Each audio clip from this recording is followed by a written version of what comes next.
Bem, pessoal, então a gente já teve aí um papo bem bacana, o pessoal mostrando aí o que já conseguiu fazer, muita coisa interessante, truques de CSS, de base de dados, de Netuno, entranhas aqui de Netuno usando coisas com Java e tal. O pessoal já está descobrindo aí uns truques bem interessantes. E hoje vai ser aqui para potencializar um pouquinho mais, né? Agilizar um pouco mais o desenvolvimento da parte de base de dados, usando aqui um mecanismo do Netuno. Vai ser uma aula mais leve, espero eu, né? Não ser 2h30 como foi a última, mais suave, até porque a gente convém que a gente pratique bastante. Então depois vai ter aí uma atividade bem bacana aí de prática e desafiante. Então é o seguinte, qual que é a ideia hoje? Hoje vai ser muito visual. Não vamos olhar para código praticamente, nem para terminal, de forma só muito leve para explicar aqui essa ideia aqui de apps aqui no Netuno. E o que acontece? Eu, na última sessão, a gente falou um pouquinho, conversando de Netuno, eu criei aqui esse formulário, né? Então, eu vou desconstruir isso e zerar o meu sistema, né? Então, tem aqui um formulário, que ele tem aqui o nome visualmente de imóveis, né? E tem aqui o nome do campo, né? Com campo de nome. Mas aqui eu tenho de outra forma, tenho aqui no singular e depois tem aqui o campo também, tem aqui um nome de exibição e um nome em base de dados no fundo. Ou seja, qual que é a ideia? Quando eu falo nome de exibição, é o que vai estar visível aqui na parte de back-office, na parte em que o usuário vai poder interagir com essa geração automática de interface que o Netuno faz, para já poder manipular a base de dados. Então, eu posso vir aqui e criar aqui uma nova casa, né? Casa 1, 2, 3. E guardo. E aí tem aqui opções de filtrar dados e por aí fora, e fazer pesquisa, ordenação e tal. E suporte paginação, já está tudo pronto. Isso é gerado com base no que a gente define e constrói aqui nessa outra interface, que é esse botãozinho aqui, construir. Esse botãozinho construir vai lançar aqui para essa tela, né? E aí, aqui de lado, a gente tem essas opções, e aqui a gente cria os formulários. Então, qual que é a ideia? Cada formulário vai representar uma tabela nossa em base de dados. Então, esse nome aqui de baixo, nesse caso, é a tabela imóvel, né? Que é aqui o formulário. Então, tabela imóvel. E nessa tabela imóvel campos, né? Vai ter o quê? O campo nome, que o campo representa a coluna. Okay? Campo coluna, formulário tabela. Então, se eu vier aqui na query, eu consigo fazer um select asterisco from imóveis. Não, porque isso aqui é o nome de exibição, né? Então, o meu nome de tabela é o imóvel, no singular, o nome simplificado, que é o nome que a gente tem ali por baixo. E aí eu tenho aqui uma série de colunas, que a gente já eu explico essas colunas todas, mas aqui a gente já tem aqui um nome, ok? Tem aqui os dados do nome. E também temos aqui um diagrama, que só temos um formulário, só tem isso, né? Então, eu vou zerar isso aqui, que é o quê? Para eu zerar, eu seleciono aqui o meu o meu formulário e vou apagar. Apaguei, automaticamente também perdi os dados, perdi tudo, né? Então, agora, se eu voltar aqui no visualizar, então, volto a ter o meu sistema vazio, sem nada. Então, está zerado. Então, é assim que nós temos uma app no Netuno. Quando a gente cria uma app e a gente executa ela no servidor, aparece essa tela. Como é que o Netuno funciona ali por baixo dos panos? Deixa eu mostrar aqui no meu termos. Tem que ser pelo termos, porque o meu ali eu não vou conseguir na minha sessão. Okay? Então aqui eu consigo mudar para o root. E aí aqui eu estou como root, né? Então, pessoal, é bom que vocês instalem, quem conseguir, né? Instalar o Netuno localmente é bacana, mas aqui eu vou mostrar como é que ele está configurado aqui no nosso ambiente, que eu já meio que demonstrei na nossa última sessão, mas é para vocês entenderem um pouquinho como é que o Netuno funciona com múltiplos projetos, que a gente chama de apps. Okay? Então, o que acontece? Eu tenho o Netuno aqui. Então, normalmente, a gente coloca o Netuno aqui nessa pasta do SRV Netuno. Quando está em produção, assim, no Linux, normalmente a gente coloca aqui. E aí, o Netuno ele traz logo essa estrutura de arquivos, né? Então, localmente, quando a gente cria aqui instala o Netuno, ele vai trazer apenas uma app, que é a app demo. Então, quando a gente executa, vem a app demo. Se eu ver aqui o meu config, okay, eu tenho aqui já a app default como underscore, underscore. Isso aqui fui eu que pus, mas o Netuno ele vem aqui com isso aqui. Então, esse config.js é o config que está na raiz aqui do Netuno, e esse é o arquivo principal de configuração do Netuno. Assim que o Netuno inicia, ele analisa, executa esse arquivo JS. Então, a gente pode programar aqui, já usando alguns mecanismos aqui do Java, então a gente pode aqui acessar qualquer coisa do Java. A gente pode, só que a ideia não é fazer isso, né? Mas se for preciso, pode se programar aqui e injetar código Java dentro, ou alterar mecanismos do Java através aqui desse código. Então, esse aqui é o código JavaScript que a gente pode programar meio que qualquer coisa, né? E acessar os recursos do Java. Então, aqui tem certos controles aqui de parametrização e tem aqui a porta. Essa aqui é a porta de servidor do Netuno. E, normalmente, ele executa na porta 9000. Que para nós, aqui no browser, é mapeada essa porta dentro do container ali, é uma porta 9000, e para fora ela termina com 90, né? Então, no 80, a gente tem o Nginx, né? Que, se eu colocar aqui o 80, então vou ter a minha interface web, eu executo o Nginx, e com o final 90, né, que como estava aqui, vai ser então o servidor do Netuno. Como que todos nós aqui, né, tem 100 e tal pessoas inscritas aí no Bootcamp, como que o Netuno sabe qual aplicação tem que apresentar para cada usuário? Alguém tem alguma ideia? Como é que isso é feito?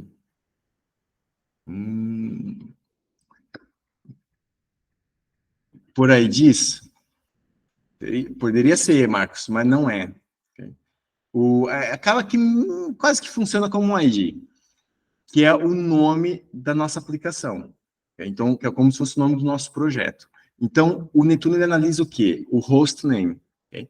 Então, pelo host name, inclusive no Nginx, a gente pode martelar, trocar ali o host quando a gente passa para o Netuno. O Netuno suporta linha, aqui está pequeno, vou pôr aqui no terminal que é mais fácil. Deixa eu fechar aqui. E depois tem aqui esse env. Deixa eu explicar aqui, então, no terminal. Então, o que o Netuno tem? Ele tem aqui, voltando aqui à parte dos hosts. Okay? Então, eu tenho minha app. Okay? Minha app. O nome das apps não convém que tenha traço. O nome das apps convém ser no underscore. Por quê? Porque a nossa base de dados também não suporta traço. O nome de base de dados é com underscore. Então, a gente padroniza com underscore. Só que, em domínios na internet, no endereço aqui da internet, não suporta o traço, o underscore. Ele suporta o traço. Então, o traço é invertido. Okay? No nome das apps é underline, no endereço da minha aplicação vai ser o traço. Okay? Mas nós temos aqui, todo mundo está sem traço, mas eu só vou aqui a título de exemplo. Então, seria minha app.local.netu.no. Ok? Isso aqui vai encaminhar para o meu localhost, e aqui eu posso dizer qual é o nome da minha aplicação. Então, no Nginx, seria de uma forma de eu trocar. Olha, agora trabalha com essa app ou não trabalha com aquela outra app. E isso a gente troca só dizendo aqui o meu prefixo do meu endereço. Ou seja, o Netuno, quando chega um pedido nele, qualquer endereço chega no servidor do Netuno, ele vai analisar o host que está sendo enviado. Nesse host, ele vai pegar ele vai quebrar no primeiro ponto, né? Então, vai pegar o subdomínio, o nível mais baixo. Se ele tiver uma app com este nome, então ele executa essa app. Se ele não tiver, ele vai executar qual? Essa aplicação aqui, que está como default, que no caso é demo. Okay? Essa app default vai ser executada por padrão, caso ele não encontre a aplicação. Então, qual foi o truque aqui para a gente conseguir ter todo mundo aí com o seu Netuno? Então, o truque foi o seguinte. Nós temos aqui, dentro da pasta apps, nós temos aqui toda a galera. Todos nós estamos aqui. Okay? Aí, aqui, os principais aqui do Netuno, eu renomeei para underscore para não ter conflito. Vai que tem aqui uma conta demo, alguém cria um usuário demo, né? Aí teria conflito. Então, o que aconteceu aqui foi, quando quando eu acesso o endereço, que começa aqui com o meu usuário EduVex, então o Netuno vai pegar esse primeiro ponto, né? eduvex.bootcamp.dev.netuno.org. Então, o primeiro é eduvex. Então, deixa eu ver se eu tenho uma app chamada eduvex. E olha só, por coincidência, por sorte, o que for, tá aqui, olha, tem aqui uma app chamada eduvex. Então, eu entro aqui nela. Opa, CD eduvex, não é com inglês, eu só passo. Não, faltou entrar na app. Okay? Aqui na app, tá aqui as aplicações, e aqui, então, eduvex. Beleza. Então, aqui está a minha app. Só que o que acontece? Quando eu programo aqui no Netuno, nós entramos aonde? Aqui no Netuno App.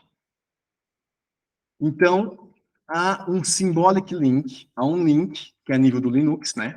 Nós temos aqui um symbolic link. Então, deixa eu fazer aqui o grep pelo meu usuário. Então, a minha pasta, a minha pseudo-pasta aqui, eduvex, na realidade, ela aponta para a minha pasta de usuário daqui do Linux, e lá dentro a pasta Netuno Apps. Então, o que acontece, pessoal? A gente tem um usuário Linux, cada um de nós, e dentro a gente tem uma pasta, que é o Netuno Apps, mas o Netuno chega nessa pasta através aqui de um symbolic link que está dentro da pasta apps aqui do Netuno. Okay? E aí a gente tem 100 e tal usuários aqui, pipewc-l, acho que é isso. Okay? Temos 157 pastas aqui, tirando essas duas, né? Então, e esse home também, acho que é lixo. Então, 154 pastinhas aqui de usuários de cada um de nós aqui que estamos aqui no Bootcamp. Beleza? Isso para dizer o quê? Ou seja, nós temos um único servidor Netuno, e como é que a gente vê esse servidor? Quando a gente instala no modo Linux, para Windows também tem aqui o binário do Windows, mas aí é BATS, é outra conversa. A gente não vai entrar aqui em detalhes. Mas o que interessa aqui é mais Linux, que é o nosso tema principal. Então, aqui no Linux, a gente usa aqui esse bin Unix. Então, se eu executar aqui bin-unix, faço aqui show, então eu tenho aqui o PID, o Process ID do Netuno, né, que é o identificador do processo aqui no Linux do Netuno. Nós falamos disso lá no início, nas aulas de Linux, a gente meio que conversou um pouquinho sobre isso, né? Não sei se lembram. Então, se eu fizer aqui, vou pôr assim, aqui um grep por esse PID. Aqui é diferente. É isso, okay?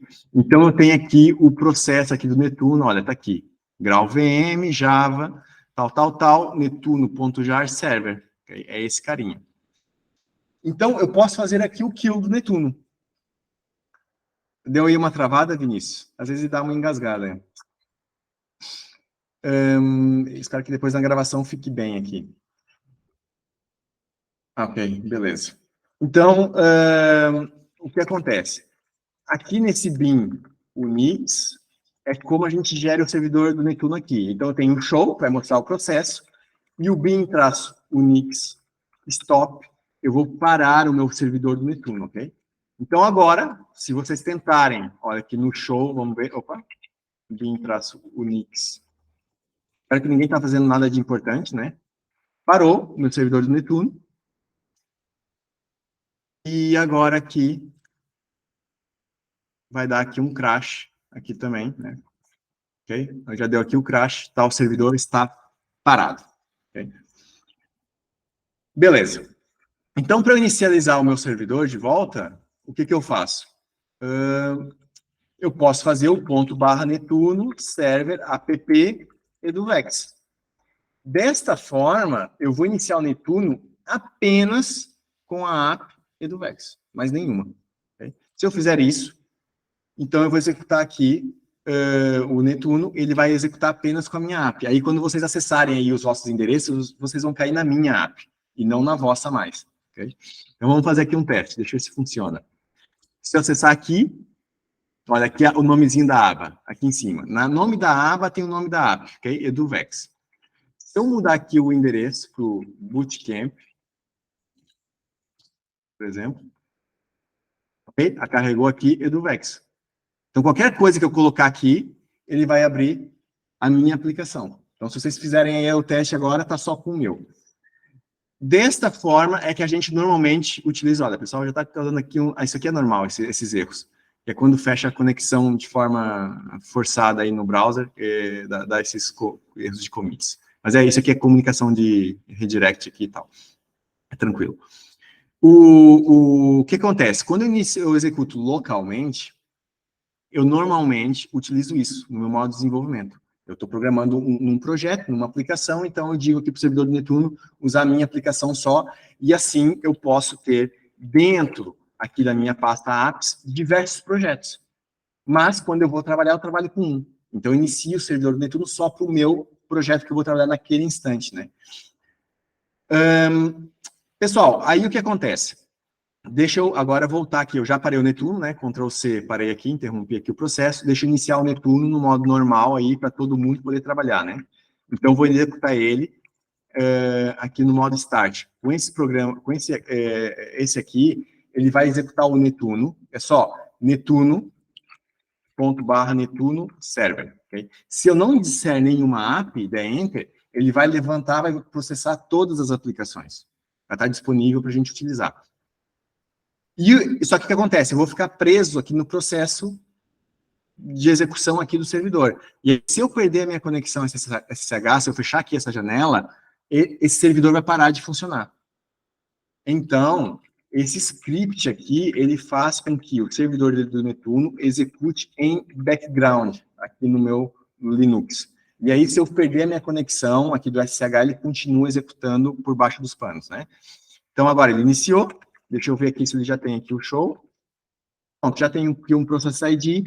Agora, se cada um for executar o seu, já vai ser coisa diferente. Olha só, o Bootcamp, ele está executando já aqui a minha app demo. Ele já está entrando na minha aplicação demo. Okay? _ demo. E o meu aqui é do Vex. Está aqui no meu. E aqui agora eu tenho que usar a minha senha. Está por aqui. Beleza. Ele já entra aqui de volta. Beleza. Então, mais um truquezinho aqui do Netuno. O que acontece?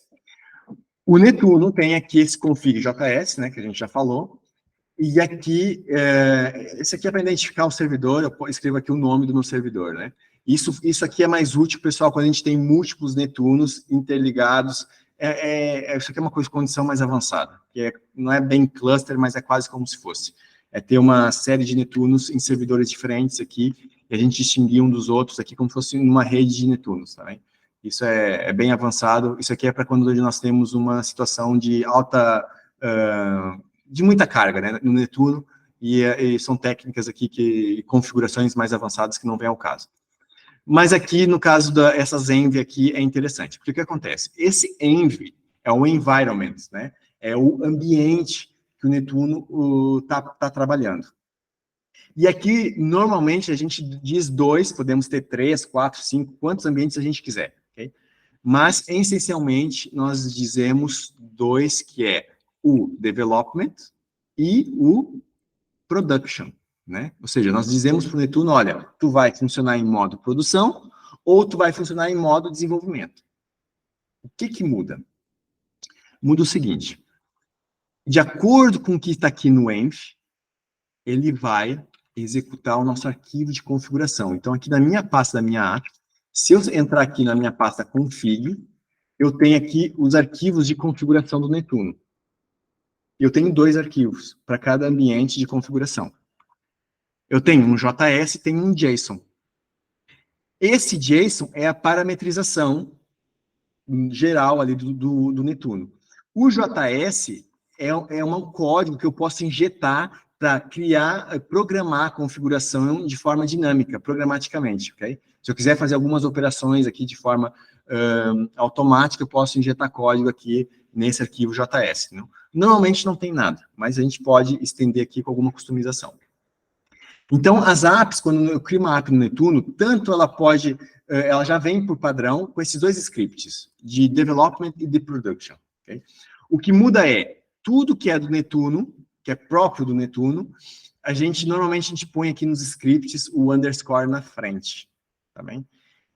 Que é para distinguir que é uma coisa própria do Netuno. Então, qual que é a lógica? É underscore, nome do meu ambiente, e depois a extensão de script. Eu podia ter aqui ponto .py, né? PY, que daí executaria o código Python, né? Como a gente viu também em outras conversas aí, como é que a gente executa múltiplas linguagens de programação aqui no Netuno. É só mudar a extensão e vai embora. Né? E aí já usa o motor de programação ali da outra linguagem. Então, eu posso criar os meus ambientes aqui. Se eu colocar aqui qualquer coisa, eu venho aqui e coloco underscore qualquer coisa, ponto .json, e underscore qualquer coisa, ponto .js. E vou embora e o Netuno ele consegue carregar a configuração. Bem, o que eu tenho na minha configuração? O que é mais importante? Na minha configuração, eu vou ter aqui essa questão do CORS. É importante isso com o front-end, né? Ali com a parte da API e tal, isso é meio avançado, então eu não vou detalhar, mas quem sabe o que é CORS, os problemas que a gente tem com CORS, né, com a integração com o front, é aqui que a gente calibra, e a gente digita aqui quais são as origens, né, os nossos host names de front-end que vão consumir o nosso back, para acertar aqui os headers de segurança aqui no Netuno. Há uma documentação própria sobre isso. Cron também, tem lá a documentação do Netuno, também tem falando bem sobre aqui os crons, né, os cron jobs. São serviços que podem estar executando por trás. O que o Marco está dizendo aí? CORS é chato se mal configurado. É chato pra caramba, né? A culpa é do back ou do front e coisa. É um estresse, normalmente. Olha, aqui já ficou minha password pública, agora eu vou ter que trocar minha password depois. Mas aqui tem, então, os dados da minha base de dados. Eu posso ter múltiplas bases de dados, e aqui, no caso, a gente está com a base de dados em Postgres, então aqui tem a configuração da minha base de dados, né? E o meu usuário e por aí fora. E aqui depois a gente tem um nome da minha app. Pessoal, por coerência, o nome da minha app, lá na pasta apps do Netuno, ou seja, aqui atrás, né, do Vex, eu tenho que criar o nome da minha pasta convencer o mesmo nome que eu tenho aqui. Okay? Posso ter nomes diferentes? Pode. Mas aí fica bagunça, né? O ideal é ter os dois nomes corretos. Okay? Então, essa chave nome aqui é o nome da minha aplicação. Remote é integrações com outros sistemas, com outras APIs, né? Outras APIs REST, por aí fora, ou XML, é outro assunto. Setup, settings é uma extensão de configuração customizada. Se eu quiser ter chaves customizadas próprias para minha aplicação, eu utilizo aqui dentro do settings. E se vou ter configuração pública, eu coloco aqui. Também é um pouquinho mais avançado. É só para saberem que é suportado, né? E aqui o setup é os scripts que o Netuno executa para configurar a nossa aplicação a nível de base de dados. Então, o setup a gente entende mais como base de dados. A configuração em outras tecnologias, tem a ideia, né, do database first, e por aí fora, e dos esquemas, e dos seeds, e migrations, e por aí fora. É isso. Okay? Então, é essa lógica que o setup no Netuno é isso. Seria o equivalente ao migration e os seeders. Okay? Então, aqui ele está dizendo que vai carregar todos os esquemas e vai executar os scripts. Okay? E aqui as configurações de SNTP, que é, se eu tenho aqui integração com o servidor de e-mail, tal, eu programo aqui. Pessoal, tem mais configurações que a gente pode pôr, de OpenAPI, de JWT, JSON Web Token, né? Uma parafernália aí de configurações, até de IMAP, que tem integrações também com IMAP, com RabbitMQ também, né? Se a gente tem processamento em queues aqui, Então, tem muitas configurações a mais que até algumas nem estão documentadas ainda. Mas pronto, isso com o tempo a gente chega lá. O que acontece? E também tem aqui do Firebase, que também não está documentado, isso aqui foi uns testes lá atrás, nem tenho certeza se isso ainda funcionou muito bem. Porque a gente largou de mão um pouco aqui o Firebase, que quase o Netuno já é meio que um mini Firebase, né? Aí o que acontece? Setup. Quando o Netuno ele inicia, ele executa, então, o setup, aqui, olha, ls server setup. Okay? Dentro da pasta server, então a gente vai ter os nossos serviços, né, que a gente já falou bastante deles, a nossa programação, os nossos endpoints que são nossas URLs de API de back-end, né? E aqui dentro do server tem diversas outras pastas. Temos aqui os actions, components, core, reports, services e por aí fora, setups e templates, né? Então vamos focar para já aqui em services e setup. Né? E core. Deixa eu falar aqui também do core. O que acontece? O core é onde a gente programa o ciclo de vida de processamento do request, né? Se eu entrar aqui no core, então já tem aqui alguns scripts. Então, o init é quando a minha aplicação é subida no Netuno, é executada pela primeira vez. E aqui, por exemplo, toda vez que chega um request na minha app, inicia um request, termina, ele executa esses scripts. E toda vez que eu tenho um erro na minha URL, executa aqui. Okay? Isso é para qualquer request, seja de imagem, qualquer request que o Netuno consiga processar, ele vai acontecer aqui, vai executar aqui, né?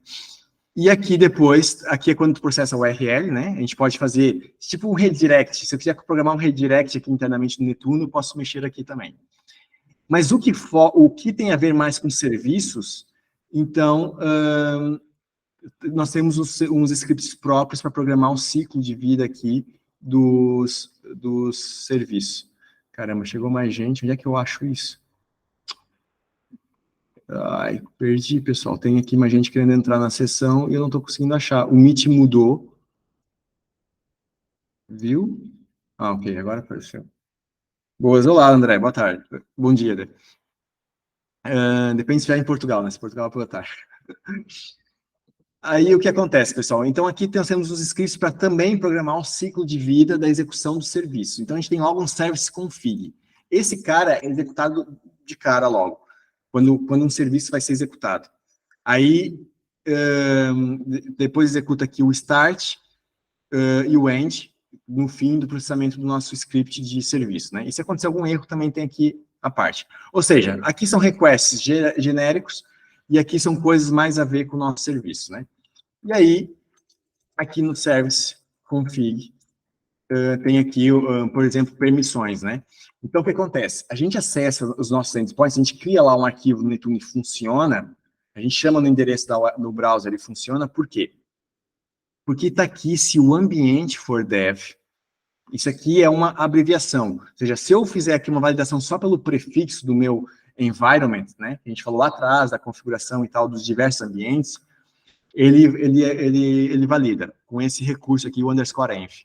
Então, se eu estou no modo dev, então, olha, permite todo serviço. Todos os serviços são públicos, permite tudo. Okay? Ou seja, se eu mudar para production, os serviços que vocês criaram aí não vai deixar de funcionar. Porque em modo production, automaticamente não vai entrar aqui nesse if, então os serviços vão estar protegidos, só vão funcionar com autenticação. Okay? E aqui nesse config, por exemplo, a gente define o que são serviços públicos de back-end aqui de API e o que são serviços privados que só vão funcionar com autenticação, seja ela JWT ou validação por sessões, né? JSON Web Token ou sessões. Isso é um tema mais avançado, mas só para vocês saberem que está por aqui. Okay? Ou seja, pessoal, se eu tiver também um script que eu quero partilhar por vários serviços, né, que é também para evitar repetição de código, a gente utiliza aqui nessa pasta core também, a gente coloca aqui esses arquivos, que a gente consegue importar depois no serviço, tá bem? Talvez na próxima aula fale um pouquinho sobre isso.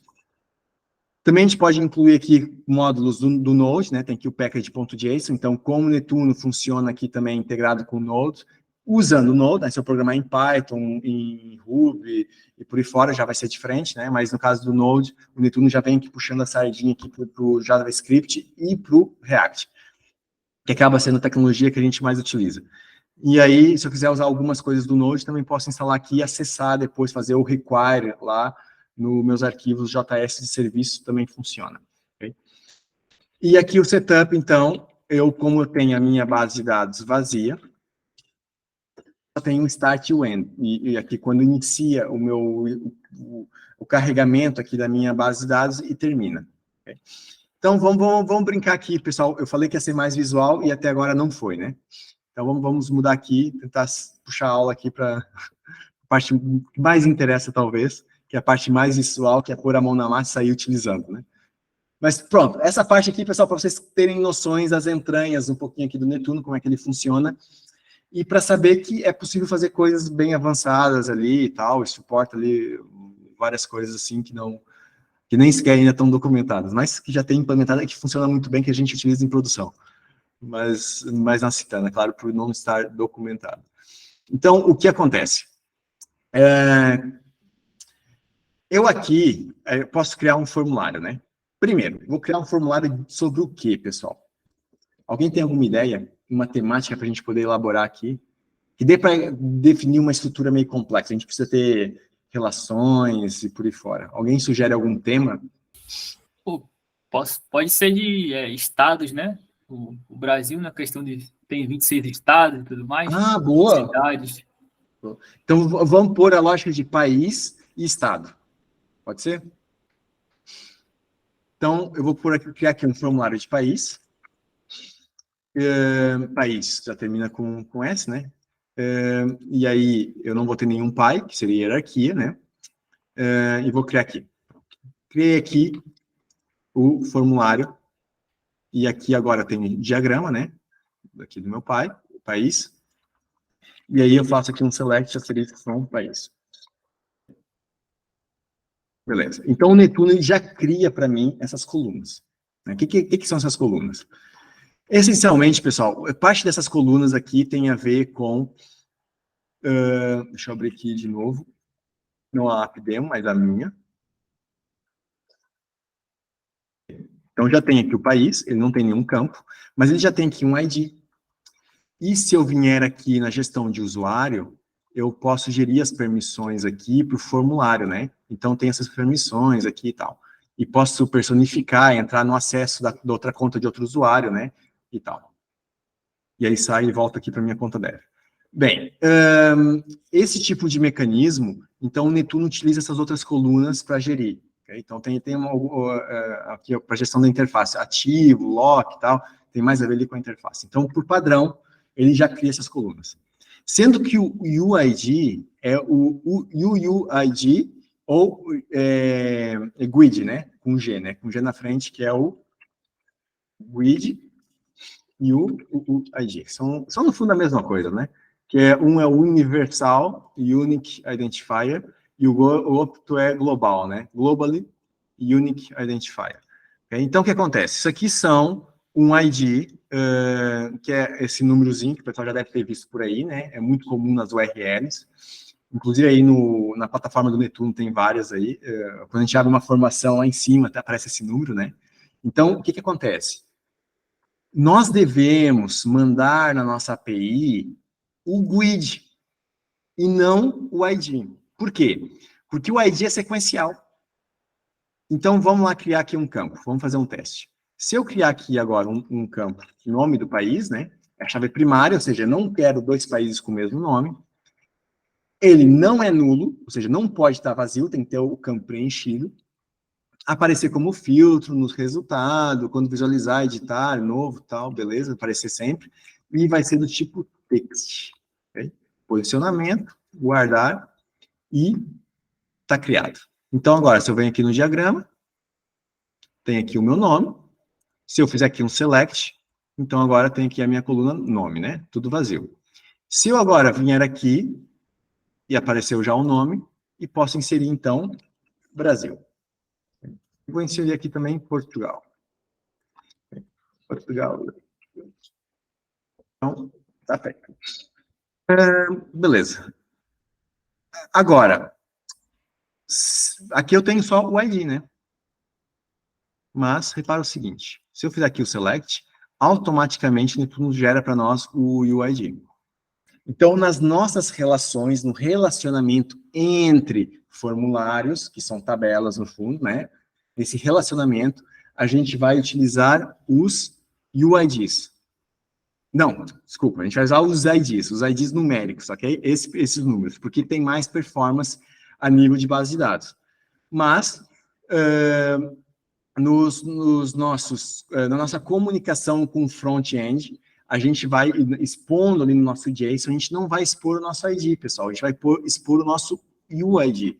Por quê? Alguém tem alguma ideia do porquê? Como se fosse o código ASH. Vinícius, pode ser entendido como se fosse o código ASH. Qual que é a vantagem de eu usar o meu UID? Alguém tem alguma ideia? Nenhuma, pessoal. É único. Boa, Marcos. É único. Mas esse ID aqui também vai ser único, né? A gente não vai ter dois números 1 aqui. Senão também vai dar pau.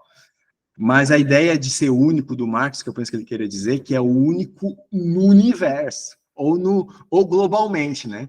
Então, o UID é universal. Ou seja, no universo não vai ter nada, não vai ter duas gerações aqui iguais, né? Se todos nós chamarmos esse endereço ao mesmo tempo, ele vai gerar aqui o refresh, né? Ele vai estar gerando aqui números únicos, ou seja, uma sequência única aqui, usando várias técnicas de random e tal, randomização, para gerar um identificador único. Então, qual é a vantagem de a gente utilizar esse número? Essa sequência? É quase como se fosse uma placa de veículo. Muito bom, Vinícius. É por aí. Isso, o que acontece? Se alguém quiser hackear o nosso sistema, ele pode ficar trocando ali o número 1. É 1, 2, 3, 100, 1000. Então deixa eu testar aqui o 1001, o 999, entendeu? E ele começa a tentar hackear os nossos dados. Então, se a gente tiver alguma falha de segurança, com os IDs numéricos, facilita ainda mais para o hacker. Entendeu? Então, se a gente expor só os UIDs, aí fica mais difícil. Ele não vai conseguir adivinhar qual que é a sequência, ou qual que seria a identificação de um outro registro. Força aí, Venturinha. E usamos estes UIDs para tudo? Por exemplo, para categorias, queremos apresentar num formulário uma lista de categorias, mesmo aqueles campos que tipicamente são só 2 ou 3, utilizas estes e depois no back-end é que depois convertes, é isso? Exatamente, exatamente. Mas, Venturinha, isso é regra para tudo. Okay? Ou seja, uma API, quando expõe o número, o ID numérico, é falha de segurança. É considerada falha de segurança. Okay? É grave. Okay? Ou seja, pessoal, isso é mesmo sério. É proibido vocês usarem o número ID para expor para fora. Okay? Uma API bem feita, ela nunca vai trabalhar, nem receber como parâmetro, né, no request lá, um ID numérico, e nem vai expor o ID numérico. É sempre os UIDs para dificultar a utilização. Força aí, Venturinho.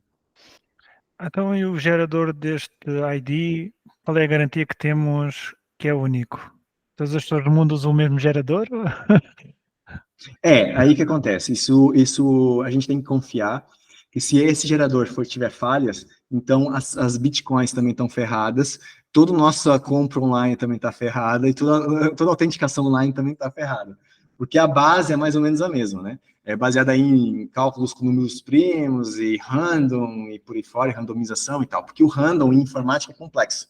Porque em informática não existe bem um random. Na verdade, nem na ciência, né? A gente não tem um aleatório, algo aleatório, completamente aleatório, né? Tem sempre ali alguns porquês por baixo dos panos, né? E então a aleatoriedade sempre, quando a gente assume que é algo aleatório, né? Ou que é algo impossível, ou infinito, é quase como a gente não tem informação suficiente para definir como é que chegou naquilo, né? Então há um processamento, um cálculo aqui matemático ferrado para gerar aqui esse UID. É aqueles SHs 252 e cenas assim? Exatamente, Okay. por aí. Não, para não entrar em detalhes para não assustar as pessoas, mas sim, só para perceber. Yeah. Força aí, Vinícius. Edu, é como se fosse meio que tem relação, se fosse o IP, né, de cada pessoa, a ideia do IPv6, então, que gera, Exatamente. cada um tem Boa. um código, né? Que antes era o IPv4, aí viu que milhões de mais pessoas estão nascendo, aí teve a ideia do IPv6, que é infinito praticamente. Mas é único, né? Cada um tem um. Exatamente. É único. Pessoal, o IPv6 ele começou a ser pensado ali no fim dos anos 90 e já começou a ser definido e começou a ser suportado já no início dos anos 2000, porque já ali naquela bolha ali da viragem, né, do século ali e tal, se previu ali muita situação de estresse e já se previa que os IPs iam acabar. Os IPs foi um tiro no pé, né, ali no início. Mas pronto, simplifica também, né? O IPv6, a gente, para memorizar um IP, fica ferrado. Mas é tipo isso. Ou seja, é difícil memorizar, é difícil a gente adivinhar o próximo ou anterior. A ideia é mesmo essa, okay? Dificultar a utilização disso. E só funcionar a nível de integração por código. Ou seja, no código, a gente também não vai usar esses UIDs, né?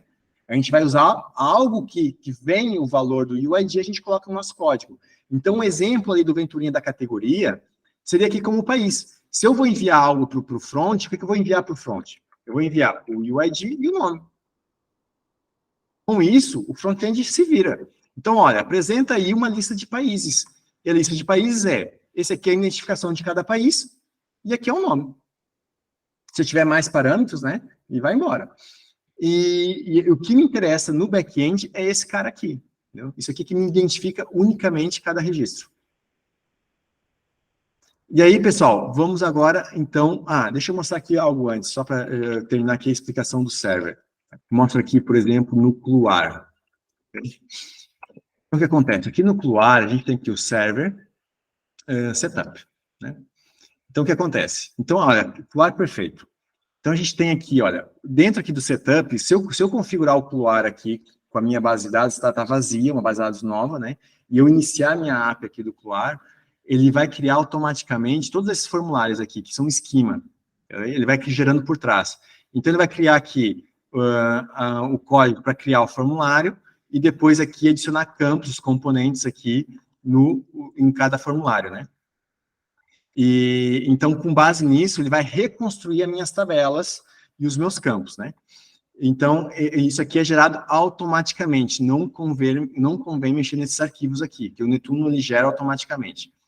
Então, se eu quiser ter customizações, eu vou programar aqui nesse end ou aqui nesse start, né, que eu acho que não tem nada, tá vazio.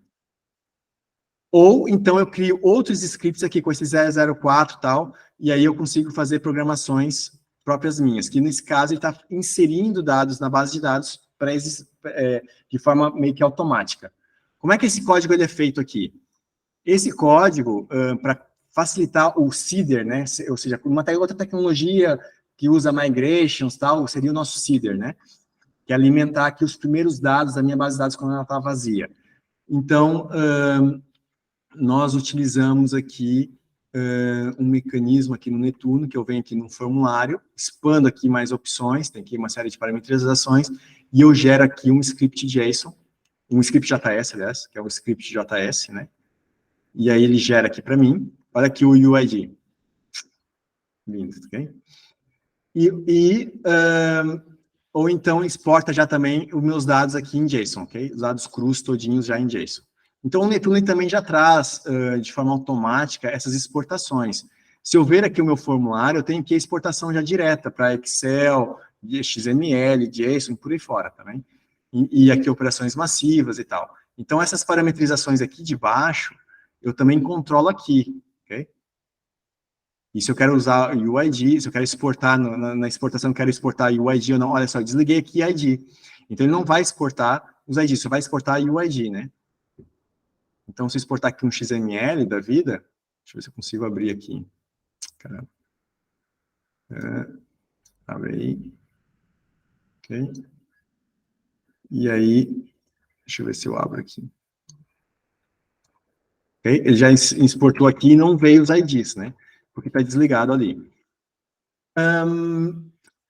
Pronto. Aí, o que mais temos aí? Beleza. Vamos encerrar por aqui e vamos falar de outra coisa mais interessante. Que é o seguinte. É bacaninho e tal, tem aqui uns automatismos, né? Mas, pô, vamos lá, só tem uma tabelinha, né? O que eu faço com uma tabela, né? Só armazena, então, aqui as informações de países e tal, mas a gente quer também os estados, que foi aqui a ideia do Vinícius. Então, vamos criar aqui o outro formulário, que é dos estados. Então, estados. Se eu quiser o nome de exibição aqui com S, beleza. Mas, pessoal, aqui embaixo, vamos pôr no singular, né? Então, eu vou pôr no singular. Aí, o que acontece? Se eu criar assim, guardar, olha só, criou aqui o outro formulário, que eu posso agora adicionar campos nesse formulário, e vou acrescentar aqui o campo nome, ok? E vai ser aqui chave primária, não nulo também, e vai ser text, outro nome. Ah, mas eu estou preenchendo os mesmos dados que eu preenchi aqui no país. Então, calma. Então, em vez de eu salvar isso, deixa eu limpar aqui, limpar campos, cancela tudo, volta aqui para o 0, beleza, tem nada, né? Estado aqui está tudo vazio. Eu posso, então, clonar. Se eu já tenho uma coluna, um campo criado que me serve, então, posso cloná-lo. Clico aqui, no país, olha, eu quero um campo aqui igual o do país. Então, olha, clonei, agora já tem aqui o campo nome, e está feito. Vamos embora. Então, está feito. Vamos testar aqui no... Deixa eu fechar aqui essa janelinha, que eu não preciso mais. Vamos ver aqui. Para atualizar aqui essa lista, tem que fazer refresh. E agora já tem aqui o estado com a coluna nome. Então, beleza. Posso pôr aqui, sei lá, Maranhão. Né? E agora, como é que eu digo qual é o país desse estado? Que é o relacionamento, né? Então, olha só. Para a gente fazer aqui o relacionamento, pessoal, eu tenho que pensar primeiro quem que é o meu formulário pai e quem que é o meu formulário filho. Então, eu tenho estados dentro de um país. Então, o meu pacote principal, o meu balde principal é o país, né? E dentro eu vou ter estados. Então, o meu formulário principal, né, o mais baixo nível, né, o que é mais prioritário, é o país. Então, o Estado vai herdar aqui, vai ter uma ligação com o país, que eu quero dizer que o Maranhão pertence ao Brasil. Então, nesse formulário que estende, né, eu tenho que associar, olha, tu vai estar ligado ao país, ok? Então, é essa a ideia. E a gente chama aqui como link, tá bem? Como é que a gente faz isso? Então, eu coloco aqui, olha, país, ele vai criar aqui o nome, né, já vai sugerir.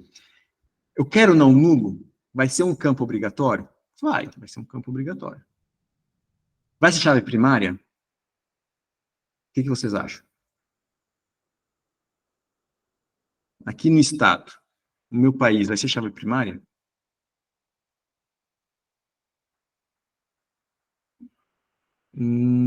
Que é o quê, pessoal? Eu quero ter estados com nome repetido? Não quero. Né? Cada estado é único, exatamente, Vinícius. Cada estado é único. Mas a gente vai ter vários estados para o mesmo país, certo? A ideia é essa. Podemos ter aqui, sei lá, o Pará, Amazonas, Amazônia, e, sei lá, Goiânia, e vai embora, né? E aí, Goiás, nossa, hoje estou dislexo hoje. Aí, Tocantins e tal. Então, temos vários estados dentro do mesmo país. Então, o país, nesse formulário estado, ele vai repetir. Então, não é chave primária. Porque ele vai ter vários países cadastrados aqui. O mesmo país ele vai estar repetido nesse formulário, mas para estados diferentes. Por que vai ser estados diferentes? Porque a gente colocou o nome como chave primária. Então, não vamos ter dois estados com o mesmo nome, né? Então, aí já garante. Aí, qual que vai ser o tipo? O tipo vai ser o select. Relacionar, ok? Select. Que o select é a caixinha, né? Para a gente ter múltiplas opções. E aí entra tal link que eu estava falando. Olha só, eu escolhi aqui select, automaticamente ele fez o quê? Colocou aqui o underscore ID. Lembram lá na aula de base de dados, quando a gente tem um relacionamento, a coluna de relacionamento tem que ter underscore ID sempre, né? Então o Netuno já faz isso aqui pra gente. Se eu colocar a mão underscore ID, beleza, ele já não põe. Se eu esquecer de pôr, ele já põe automaticamente, ok? Então, é para ter sempre aqui o underscore ID. E agora, a gente vai configurar o link. que é ligar um formulário com o outro, ou seja, fazer a nossa relação funcionar, que é, no fundo, preencher os dados desse select com o quê? Os dados do país. Porque pelo nome, o Netuno não adivinha. Então a gente tem que dizer, o Netuno é meio burro aqui. A gente tem que dizer, olha, Netuno, a gente vai usar os dados do país e nisso a gente quer apresentar aqui os dados, a informação de nome, ok? Eu clico aqui no nome. Eu posso selecionar aqui várias colunas se eu quiser, mas eu vou fazer aqui de forma simples.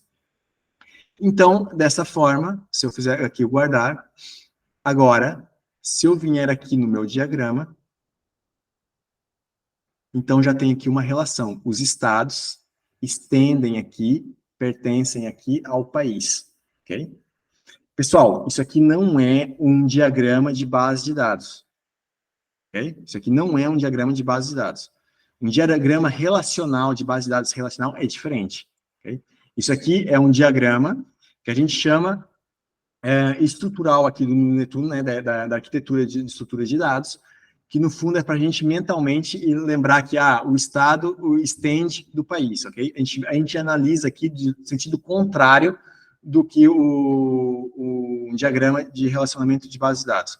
O que acontece? No relacionamento de base de dados, a gente teria aqui um símbolo de infinito, né? Normalmente é o infinito, aqui nessa pontinha, e o traço para cá, ok? Ou seja, isso é um modelo um pouco mais, diria, um pouquinho mais próprio de base de dados. A gente tem ferramentas próprias para isso, para trabalhar com base de dados, e o Netuno, ele não é bem uma coisa para substituir a base de dados, não, a ideia não é essa. A ideia é ter uma facilitação, uma camada auxiliar aqui na nossa base de dados, ok? Então, uma coisa não exclui outra. Então, esse aqui é um diagrama diferente, que ele foca, olha, em base de dados, a gente não tem um campo select, né? Select é a nossa query, não é o campo. Então, aqui, o Netuno, ele foca aqui na estrutura que está sendo um diagrama que explica essa estrutura aqui, desses formulários, voltado aqui para a lógica de formulários. Então, agora, quando eu venho aqui no meu estado, eu posso associar aqui, olha, que é Brasil, e guardo. Okay? O campo país está depois do nome. Só que o país é mais importante do que o nome do estado, né? Ele vem primeiro, porque é o meu balde principal, né? A minha base de informação é o país. Então, o país convém vir antes do nome do meu estado. Como é que a gente troca isso? Eu venho aqui, pego aqui o meu campo do país, né? Tem aqui o campo nome, eu tenho aqui o campo país. E agora eu troco o posicionamento. Olha, vai estar na coluna 1, só que na linha 1 e não na linha 2. Por quê? O país está na linha 2. Então, vamos pôr aqui em cima na linha 1. Okay? E agora, se eu fizer aqui voltar, já me inverteu. País primeiro, nome depois. Mas aqui atrás não atualizou. Pois, não atualizou. Se eu fizer pesquisar, já bananou tudo. Tá vendo? Ali embananou. Tem que fazer aqui um refresh. Então, beleza. Agora, certinho. Isso porque, o Netuno ele não atualiza aqui todo o front-end, né? Então, ele vai puxar a informação do back, do próprio Netuno, e ele depois mescla aqui com a informação do front e tal. Então, fazendo um refresh, a gente garante que está tudo coerente com as últimas mexidas que a gente fez lá do outro lado. Mas eu queria colocar um do lado do outro. Posso? Claro que pode. Então, vem aqui e eu vou dizer agora que o nome vai estar do lado do país. Como? Vai estar na mesma linha, só que não na coluna 1, vai estar na coluna 2. Automaticamente, mexendo aqui nos números, quando eu mexo aqui, mudo os números e salvo, aqui guardo, ele automaticamente empurra os outros campos, tá bem? Então, ele já faz aqui esse cálculo aqui automático. Então, agora, se eu atualizar aqui e ver aqui o estado, aqui está igual, né? Mas aqui, peraí, o que eu fiz? Coluna 2, linha 1. Eu salvei? Estou no estado. Deixa eu ver aqui. Ok. Tem aqui um bugzinho com selects. E o selects, ele força sempre quebrar para outra linha. Ele está aqui com MD6, que ele está certo. Tá dividindo aqui a coluna. Só que aqui dentro o div está forçando tudo. o select, né? Esse componente aqui. Mas, por exemplo, vamos supor que eu quero uma cor aqui para o meu estado, né? Vamos pôr aqui um campo de cor. Deixa eu testar aqui com a cor. Então, deixa eu pôr aqui o nome na segunda linha. Segunda linha. Primeira coluna. E agora, criar um novo campo. E deixa eu pôr aqui cor do meu estado. Vai ser... Vou deixar nulo. Okay? Vou ter aqui color. E aqui vai ter na linha 2 e na coluna 2. Deixa eu ver se vai dar certo agora. Vamos lá. Então, agora, estado, tem aqui a cor, okay? E também não está funcionando. Tem aqui algum problema aqui de posicionamento, pelos vistos. Ah, pessoal, já sei o que é. É o zoom. O que eu estava achando estranho? Isso aqui é o zoom, ou seja, ele entrou no modo responsivo, né? Como se eu estivesse no modo tablet. Okay? Então, é o zoom aqui que me enganou. Okay? Então, obviamente, se eu colocar aqui do lado, aqui em cima, também daria. Tá tentando arranjar aqui uma desculpa, né? Tentando explicar o porquê coisa. Então, beleza. Vou pôr aqui um vermelhão. Então, como vocês podem ver, a gente tem vários tipos de campos aqui também, né? Eu posso, por exemplo, eu quero um campo de dinheiro, né? Então, vamos ter aqui um PIB de cada estado, né? Um PIB. Letra maiúscula e coloca aquele underscore. Então, aqui no estado eu vou ter o PIB e vai ser um valor monetário. Então, eu tenho aqui um text float, ok? Campos para números decimais. O ideal é utilizar isso aqui, ok? E aí, eu digo que se é não nulo e tal, eu vou tirar aqui. O PIB eu não quero que apareça nem como filtro, nem na exibição de resultados. Né? Então, eu salvo. E agora, se eu voltar aqui, então, agora aqui não tem o PIB, e quando eu entro, tem aqui o número do PIB. Então, 1 milhão coisa, e coloco aqui a minha numeração toda. E beleza. Mais coisas. Ele exporta aqui a questão da máscara, né, e tal. E aí, vamos ver como é que ficou aqui agora a minha query. Select. Então, nós temos o quê? Aqui eu só tenho o UID e o nome. E aí eu tenho aqui, então, o cor e tenho o PIB, né? Aí, não, estado. Deixa eu mudar aqui estado. Então, tem aqui os valores em base de dados. E o que aconteceu aqui? Eu posso também ter aqui o país ID. Vou colocar aqui e simplificar. A gente vê aqui a nível da relação. Então, eu tenho aqui o país 1, né? Bem, pessoal, como é que eu faço agora a minha relação? A gente já viu, né? Eu faço aqui o meu from, inner join, país, on, estado, ponto, país, underscore ID, igual a país.id. Aí, agora, a gente tem aqui um problema, né? Que é o quê? O UID e o nome, eles são ambíguos, ou seja, ele não sabe de quem que é esses dois, porque tanto eu tenho isso no país como tenho no estado, né? Então, eu tenho que dizer aqui, olha, estado, ponto, e aqui, país, ponto, nome, mas para não ter dois nomes, duas colunas com o mesmo nome, vou trocar aqui o alias para país. E aí, agora, tem aqui o meu UID do estado, um nome aqui e o país. Vamos acrescentar aqui lá, por exemplo, de Portugal, aqui, lá é mais distrito, né, mas vamos pôr aqui como estado, vamos pôr, por exemplo, Algarve. Por aqui uma cor, amarelinho. E vai embora. Aqui um PIB. Beleza. Então, tem aqui a minha coloração, e aqui para outro país, vamos ver como é que ficou aqui a minha query. Se eu volto a executar, então já tem aqui, então, meus dados aqui, Portugal e por aí fora. Mais coisas que temos aqui. Olha só que legal. Se eu entrar aqui, só tenho isso, né? Carregar campos, associar aqui os valores e vai embora, né? Se eu entrar aqui no país e entrar aqui no Brasil, eu tenho aqui, ó, campo relacional. Okay? Relacionamento com outros formulários. Então, eu posso ver quem, em outros formulários, tem relacionamento com esse registro aqui do Brasil. Então, se eu ver nos estados, quem é que tem aqui o Brasil? Olha, tem o Maranhão. Então, se eu quiser criar um novo, eu venho aqui, crio, por exemplo, sei lá, São Paulo, e aqui, então, colocar uma cor. Aqui não está funcionando a cor? Acho que não. Aqui, um bug. Porque está em modal, deve ter aqui um bugzinho do Bootstrap. E aqui, um PIB qualquer. O PIB não é obrigatório, vou deixar vazio. Encheu, foi tudo de Ctrl Z. Beleza.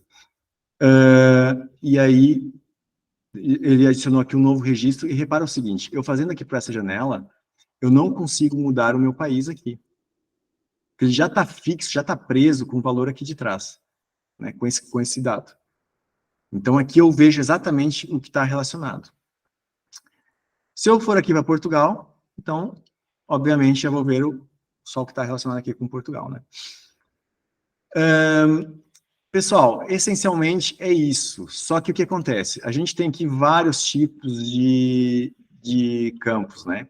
Eu posso criar, por exemplo, deixa eu pensar aqui, quê? Olha, um upload.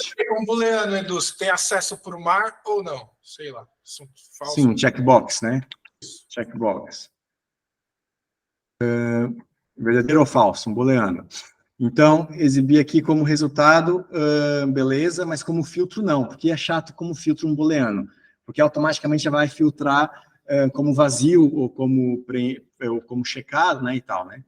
Então, se o meu estado, sei lá, tem acesso para o mar ou não, sei lá. Acesso ao mar. Okay, boa. Acesso ao mar. Salva aí. Beleza. E agora, se eu vier aqui. Okay, e temos agora aqui o acesso ao mar. Nos meus filtros, eu não tenho isso.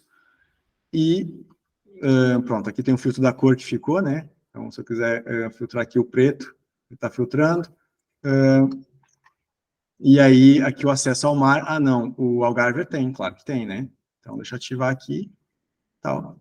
E agora, está aqui checado, ok? Repara que mudou a ordem. Pessoal, não tem ordenação, então a ordem, o Postgres em base de dados, a gente já falou sobre isso, né? Ou seja, ele vai mexendo com a ordem dos registros. Se eu não tenho ordenação, ele devolve de acordo com os acessos, a manipulação dos dados, que é para ficar mais fácil ali, né, de acessar. Outro tipo de campo. Se eu quiser um arquivo, um upload, né? Então, arquivo. Então, file. Né? E aí, esse aqui eu não quero exibir em lado nenhum. Okay? Quero o logo. Okay? Imagem. Okay? E também aqui pode exibir no resultado. Beleza, vamos deixar. Okay? Beleza. Então, agora, se eu vier aqui, então, no meu estado agora, eu posso carregar aqui arquivos, né? Então, posso carregar aqui um arquivo, deixa eu pôr aqui o meu XML. Okay? E aqui eu posso carregar um logo. Eu peguei aqui, Maranhão. Por exemplo. Deixa eu pôr aqui. E aí agora eu venho aqui e carrego a minha imagem de logo, né? Tá aqui. Salvo. E já tem aqui a minha informação carregada, né? Então, tem acesso ao mar também, né? Aqui eu posso ver a imagem original, né? Visualizar aqui a minha imagem original. Ela ficou ratada porque ela tem baixa qualidade, né? Então, ficou assim baixa. Se eu quiser limpar esse campo, tá aqui. Aqui é a mesma coisa, né? Aqui, se eu quiser visualizar o arquivo, né? Fazer o download dele, tá ali. E tá feito. O que acontece? Aqui na minha query agora, eu posso adicionar aqui também o estado arquivo e o estado, como é que eu chamei? Logo, né? Não, esse aqui, esse país não é aqui não, é aqui. Então, agora, o que a gente tem? Olha só, pessoal, o Netuno, ele guarda o quê? Ele não guarda a informação binária dos arquivos, ele guarda o nome do arquivo, ok? Onde é que esses arquivos estão? Então, esses arquivos, eles vão estar aqui, olha, dentro da minha pasta storage, da minha app. Se eu entrar aqui dentro da minha storage, eu vou ter aqui database, e aqui agora eu tenho aqui o formulário estado, tem duas colunas, tem o arquivo, ls arquivo, meu campo arquivo, tem esses arquivos lá dentro, e esse ls logo, para quem quer minhas imagens de logo. Ele já automaticamente gera as imagens que aparecem lá na pesquisa, né, para ser uma imagem pequena, e a que aparece no formulário, e ele acrescenta aqui essa geração, essa numeração aqui para gerir os múltiplos arquivos. Okay? Então, pessoal, o que acontece? Se vocês observarem, para criar um back-office, né? Vamos chamar aqui de back-office, essa interface é um back-office. Eu tenho a minha base de dados. Para eu conseguir manipular a minha base de dados, eu vou ter que programar muito para criar esse tipo de interface. Então, a proposta do Netuno é, eu tenho essas interfaces de manipulação de dados, assim, chave na mão, ok? Rapidinho eu consigo montar um sistema complexo e ter aqui todos os meus dados e por aí fora. E aí, o que permite? Facilmente eu tenho um back-office que eu não preciso ficar indo lá na base de dados e dando comandos de inserts, deletes, updates, por aí fora, e a gente consegue testar e manipular os nossos dados como uma forma visual, mas que ainda assim, se eu quiser dar acesso para um usuário externo, eu posso criar aqui contas de usuários, dar permissões e vai embora. Entendeu? E então a gente utiliza, por exemplo, ali na plataforma de dev do Netuno. Então, o front-end é aqui o nosso dev, né? Mas por trás também nós temos um back-office que manipulamos toda essa informação que está aqui dentro. Okay? Então, o back-office acaba dando sempre jeito. O que quer dizer? E essa estrutura aqui, se eu vier aqui no meu terminal e acessar a minha base de dados diretamente, olha só que legal. Deixa eu ver se encontro aqui o meu acesso. Base de dados. Okay? Se eu executar aqui o meu comando de base de dados, agora por aqui a minha senha, okay? Olha só, eu tenho aqui, isso aqui eu já tinha criado, né, nas outras aulas, tenho aqui já a tabela de estado, e tenho aqui a minha tabela país. E reparem o seguinte, lembra aquele formulário inicial que eu tinha aqui de imóvel? O Netuno não apagou. Isso é proposital, pessoal, que é o seguinte, para não ter perda de informação sem querer, né? Então, o que acontece? Se eu fizer aqui um select asterisk from, ele coloca a data e hora aqui de quando foi apagado, eu ainda tenho aqui a minha informação. Okay? Então, o Netuno tem aqui algum cuidado para a gente não perder informação. O mesmo acontece aqui com algumas colunas também. Okay? A gente apaga uma coluna, às vezes ele cria aqui, dependendo dos dados, sim, se tiver dados, ele vai criar aqui uma coluna com essa situação, com esse underscore aqui, que vai ter uma cópia dos dados. Entendeu? Então, se eu fizer alguma coisa errada, ali que dei um tiro no pé, ainda eu consigo desfazer. Tá? Então, o que acontece? Eu aqui, com esse formulário que eu acabei de criar, eu posso vir aqui e fazer select asterisk from estado, e aí eu vejo, falta aqui o from, e aqui manipulo os meus dados. Ora, eu tenho aqui informação útil, eu tenho o meu ID, tenho o UID e tenho todos os meus campos, né? Inclusive aqui os nomes dos arquivos e por aí fora. Pessoal, se eu não quiser programar uma API em Netuno, tem uma API em Spring, em Quarkus, em Express, em Sales.js, em Laravel, em Java 4, tranquilo. Não? O Netuno ele pode nos auxiliar como uma ferramenta mais de back-office, de modelagem de dados, para eu ter aqui uma... Se eu considerar que é uma vantagem para mim, eu ter no meu sistema um diagrama, ter aqui um formulário gerado de forma automática e por aí fora, por que não? Né? Então, nada nos impede de mesclar aqui o Netuno com diversas outras tecnologias de back-end. Okay? Então, o Netuno como um auxiliar aqui do desenvolvimento de back-end. Nesse caso, mas de base de dados, ok? Ou seja, essa parte de automatizar a base de dados é a parte visual do Netuno. E depois a parte de código é mais a parte ali de API e tal, por baixo dos panos ali, colocar ali a integração ali com front-end ou aplicações mobile e por aí fora. Beleza? Depois ainda tem relatórios e tal, mas não vem ao caso, pessoal. Então já, assim, por forma assim genérica, acho que deu para a gente tocar aqui nos pontos principais aqui do Netuno, e agora é estendendo o meu sistema, criando mais formulários, mais relações e por aí fora. Eu tenho um relacionamento muitos para muitos, não há nenhum problema. Temos aqui um tipo de campo, que é aqui o multiselect. Também é possível fazer aqui relacionamento muitos para muitos, mas aí já é outra conversa, e é um pouco mais avançado isso. Beleza? Pessoal, questões, dúvidas, achismos, e por aí fora. Já estão cansados, né? Intervalo.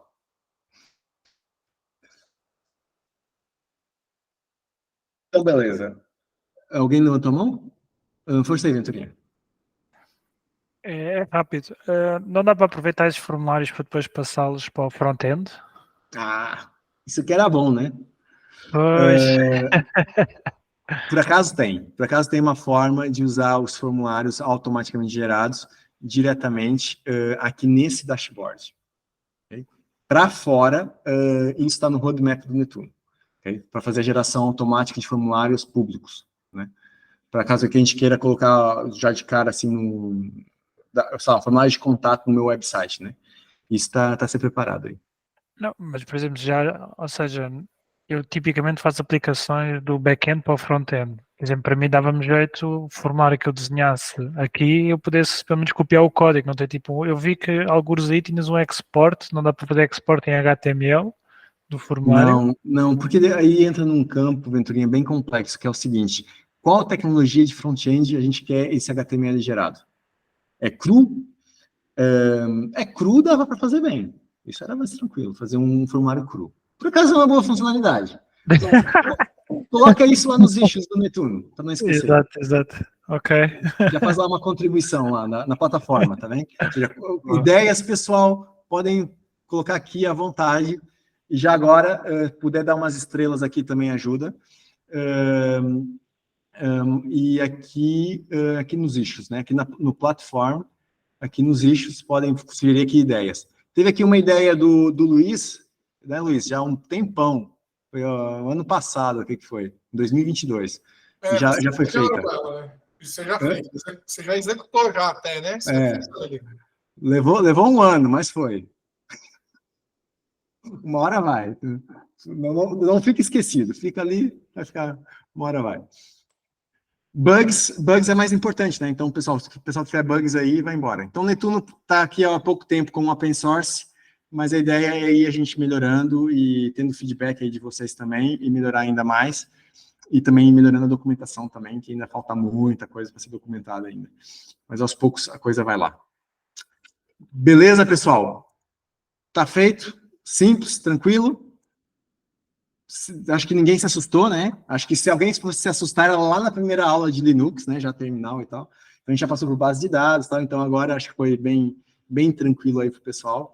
Então, olha, vamos fazer aqui um intervalozinho de 5 minutos, bem rápido, para a gente depois pôr a mão na massa, pelo menos um pouquinho, para vocês discutirem em grupo. Só o pessoal ir no banheiro e tal. 5 minutinhos a gente já volta, então. Tá bom, pessoal? Até já.